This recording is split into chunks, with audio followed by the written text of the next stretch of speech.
Hello everyone, and peace of Christ to all of you. Today we are a little bit earlier so we can meet with our friends and brothers and sisters from Europe. Our topic is very simple. I will try to keep the video short as much as I can because some people they say maybe it's better if you make it shorter for us so we can follow. The Muslims always they come to the Christians and they say to them that your Bible is corrupted. And many Christians immediately go into defense, because how you say the Bible is corrupt. I mean, I believe in that book, but there is something we all as a Christians we miss, that Islam is not somebody is a Muslim, he is not an atheist, he is not a Hindu, not a Buddha. He have different background, so he is not actually accusing you, he is accusing himself. To make it simple for you, if we go to the yellow pages of Muhammad and we type the word Injil in the search engine,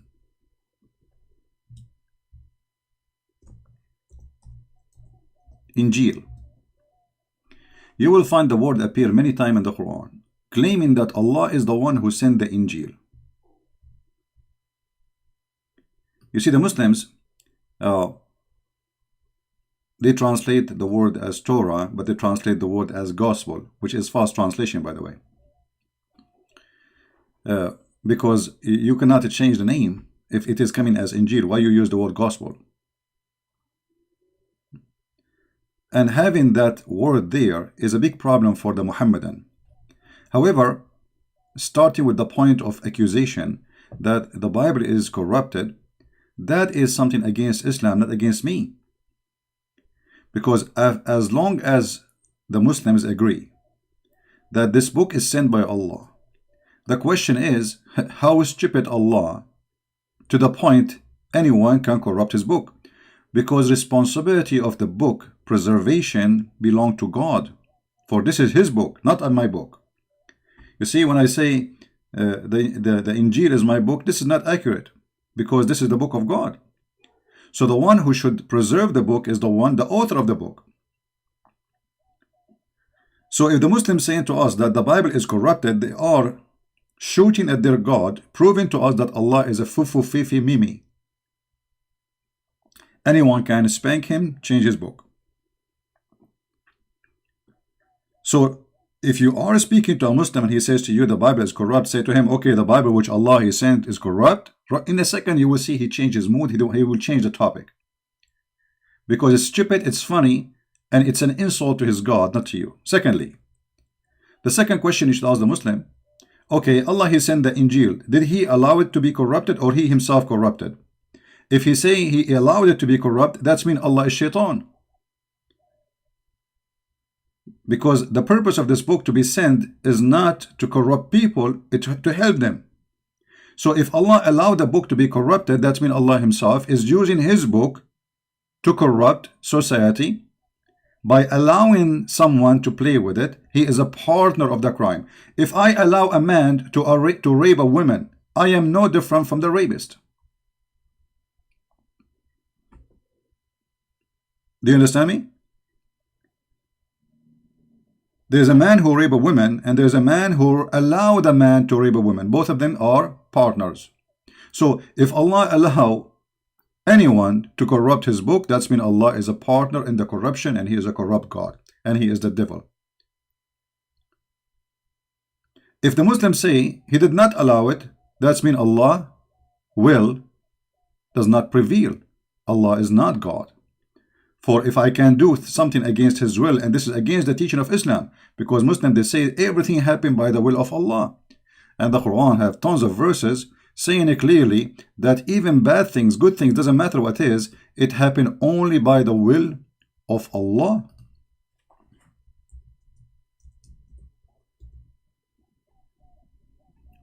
All those verses confirming to us that Allah is behind it. Chapter 64, verse number 11 says that no disaster, no bad things happen to you except by the will of Allah. i.e., the decision of qadr, which means the divine determine. So Allah is the one who prepared. So before Allah He sent the Injil, He prepared a plan to corrupt the Injil. How stupid that is. Are we listening? So listen to this. Before Allah He sent the Isa, and before He gave him the book, He decided that He will send the Isa and He will corrupt his book. Who is the one who decided that? Allah. Do you see it? So when we say Islam officially is a stupid low IQ cult, we mean it. Nothing bad happened except by the will of Allah. Is corrupting the book, the Bible is bad or good? I mean, if this is good, what is bad then?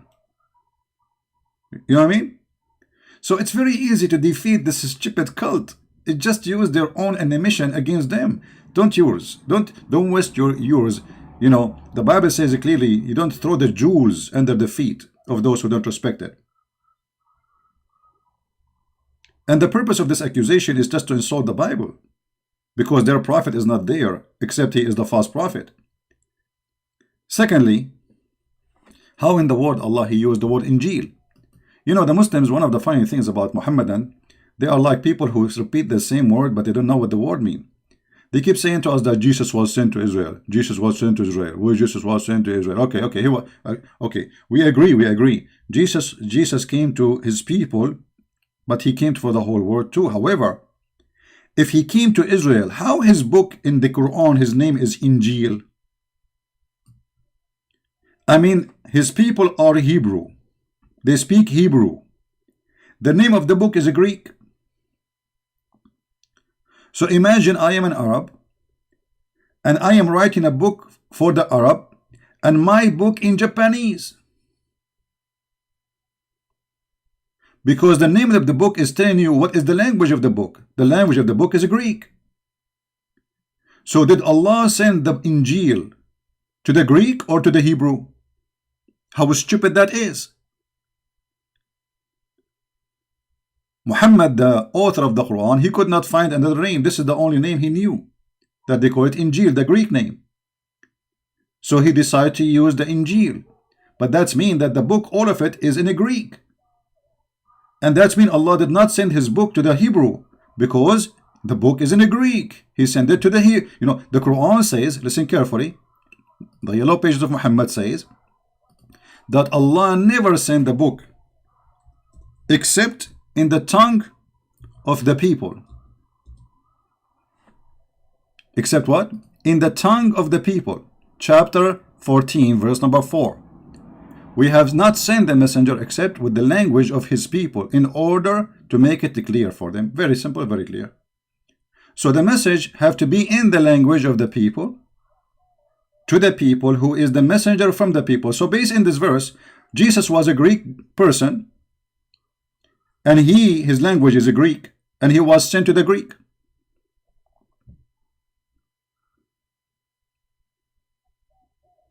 Is the message clear, guys?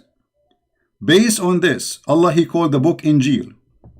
He called it what? Injil. Who is the one who called it Injil? Allah. This is not a translation. This is the original name in the Quran. It says here, نزل عليك الكتاب بالحق مصدقا لما بين يديه. And here we have other problem, confirming what is between his hands. How the book is corrupted, you idiot, and yet it says in the Quran, confirming what is between his hands. And look in the Muslim translation, they say, try to fabricate, they say, confirming what came before it. It doesn't say that in Arabic. It doesn't say that, CP. It says confirming what is between his hand. So every single verse in the Quran is stupid to the point will make you dizzy if you are a Muslim, will make you laugh if you are a Christian, will make you love cows if you are a Hindu.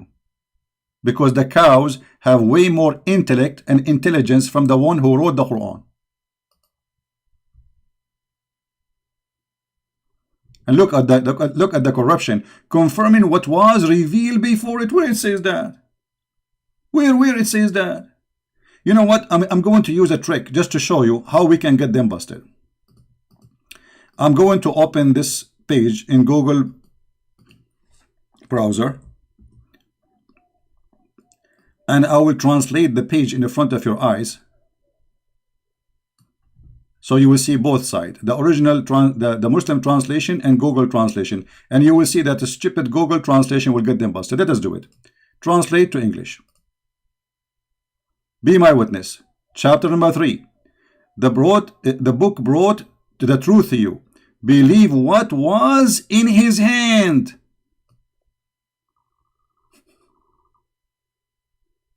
The word was here is actually ma bayna yadayhi. What is between his hands? Do you see it? So the book is between their hands at that time. So how the book is corrupted? And this is in the time of Muhammad. Muhammad confirming what is between his hands.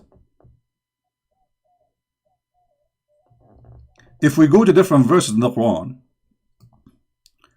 we will see the Fufu Muhammad, he is even getting himself faster in the quicksand.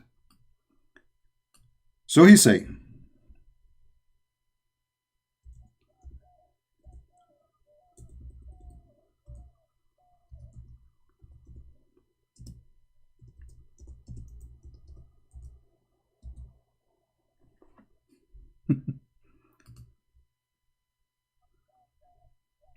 look at this disaster. I mean, how clear we can make it more than this?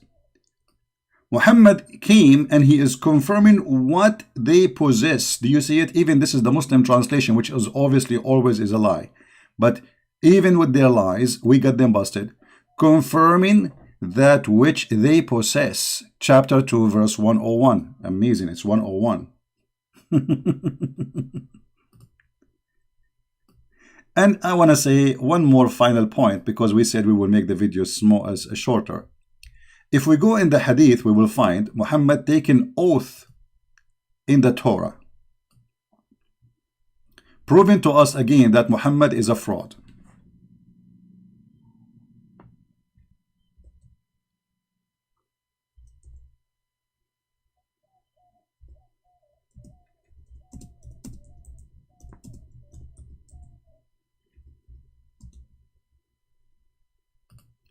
This is Muhammad, and this is an accepted, correct hadith. A group of the Jews, they came to Muhammad asking him about the punishment for fornication. To make the story short, you can read the hadith on your own. It says, he told them, okay, bring the Torah. Muhammad said, the Messenger of Allah, he sat on in a cushion, and he said to them, bring the Torah. And it was then brought. Then he would draw the cushion from beneath him, and he placed the Torah on it, saying, look at this, he's shown respect to the Torah. I believed in thee, and the one who sent revealed thee. Look at this. So how the Torah is corrupted and Muhammad taken oath in it? There's one of two options. Either Muhammad is the same as Obama, he take oath in anything in the front of him, even if it's a goat, for the sake of political gain, which means he's a fraud. Or Muhammad is a true prophet, and he believe in this book, and this book never been corrupted, because he says, I believe in you. So if the book is corrupt, and he swear by a book which is corrupt, obviously Muhammad is corrupt. If you give me a book like the Quran and says to me, take an oath in the Quran, I will refuse, because this is the book of the devil for me. If I accept to take an oath by that book, it's mean I am a devilish, the same as the book I believe in. So if this book is corrupt, obviously it's the book of the devil. It's not the book of God no more. For the devil played with it. So if Muhammad, he's taken oath by it, and not only that, saying, I believe in thee and the one who sent thee. And he placed his hand over the whole book, not only a verse. You see, he said, bring the Torah for me.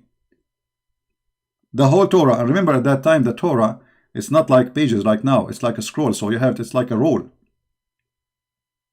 So they bring the roll for him. They put it in front of him. And Muhammad, he placed his hand and he says, I believe in thee.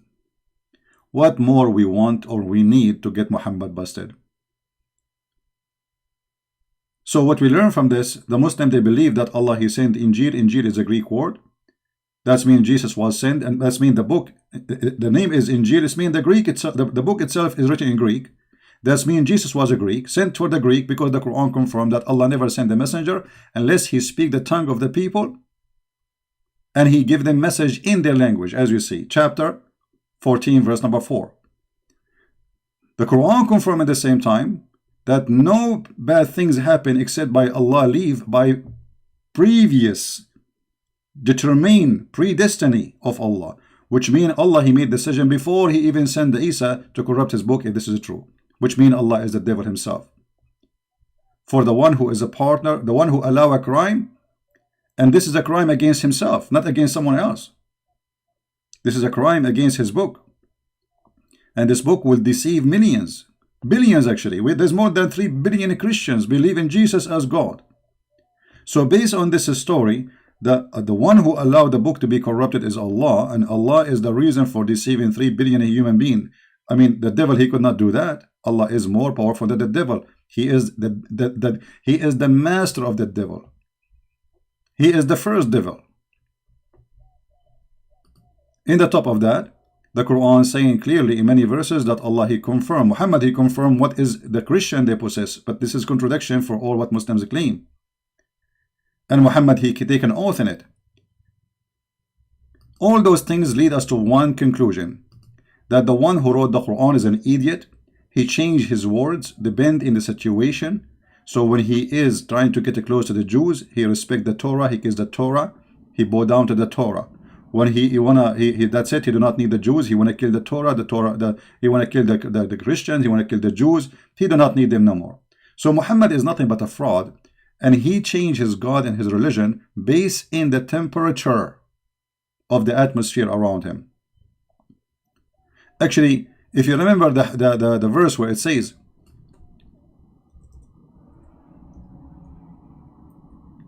that Allah said, chapter 2, verse 106, nothing of our revelation we abrogate or cause to be forgotten, but we bring something better or similar. That's a very stupid statement. I mean, you abrogate it and you make them forget it to bring something similar. That's stupid. But the reason for this verse, if you read the interpretation, you will see that the Arab, they were making laughing at Muhammad. They were saying that this man, he enjoy his followers an order in the morning, and he changed his order afternoon. I mean, how that can be? How fast God, he changed his teaching. You see, we are not talking about a prophet, he came after another prophet, like 10 centuries after. We are talking about a guy, he say in the morning, this is halal. Afternoon, he says, no, don't do it, it's not halal. And the Arab, they were laughing at him. And why Muhammad is doing that? I'm trying to open the website, but it's taking time. This is the corrupt King of Jordan website, never work, as usual. You know, this guy, his book never, his website never work. All right.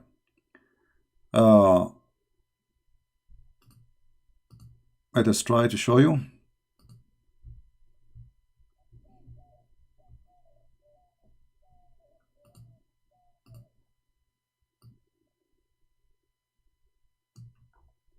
Read carefully with me. This is not, you see the funny, this is written by the Muslims' hands. Look at this.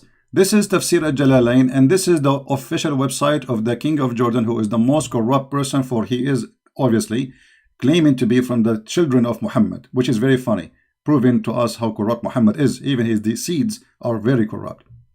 When the disbelievers began to laugh at the matter of abrogation, saying that one day Muhammad enjoyed his companion in one thing, and then next day he forbid it.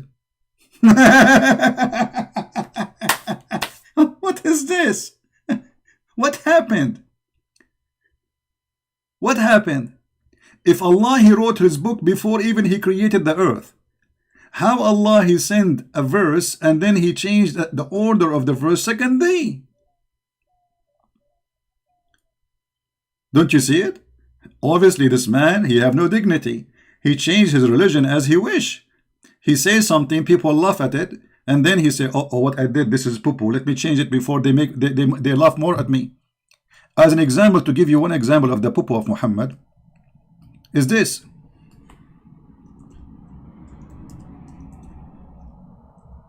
Oh, we're typing in English. Hold on.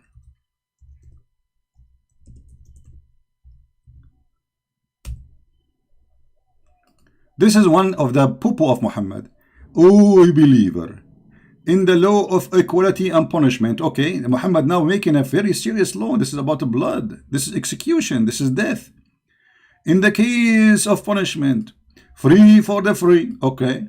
Slave for the slave. Female for the female. This is justice of God. So if if you kill my wife, I kill your wife. If you kill my slave, I kill your slave. If you are free and you kill a free, I kill the free. I mean, what this is? Muhammad, right away after he made this verse, people, they start laughing at him. The Jews, they start saying to him, this is not the law of eye for eye, you idiot. Eye for an eye is not like that. This is toes for an eye. How in the world this man, he thought that this is the law of Moses, which an eye for an eye? So right away Muhammad, he abrogated this verse because they start laughing at him. And this is a very serious law. I mean, this is about the punishment of crimes. How you change it over day? But because Muhammad is a fraud, he is a dummy. Whatever he say, the Muslim, they say it is yummy. And when you are a dummy, you find it yummy, for you are dummy, and what we can say more. So if a fool like Muhammad can fool you, how fool are you? If a fool like Muhammad can fool you, how fool are you? With this, I finish my video for today. I hope we learn something good. So when the Muslims accuse you of the Bible corruption, don't defend the Bible, just laugh. Show them the verses, says, okay, you are saying to us that the Bible of Allah is corrupt. Ha ha ha ha, stupid idiot. That's mean your God, Allah cannot be God. For your God, supposedly, he promised nobody can corrupt his book. And we can show tons of verses more. For your God, he said this and that and that, whatever I explained in the video. Don't defend, don't defend. We do not need to defend this. Those people are talking to themselves, insulting their God. They are not insulting you. They are insulting themselves. They are insulting the intelligence of a human being. For every details in the Quran is against what they say. Use their words against them. Don't use yours. And this is how we spank Muhammad every day. Hard. And then we don't even give him Vaseline to make it heal. So he can suffer, stay red for centuries. Thank you very much for being here. May the Lord bless you. And we see you soon again.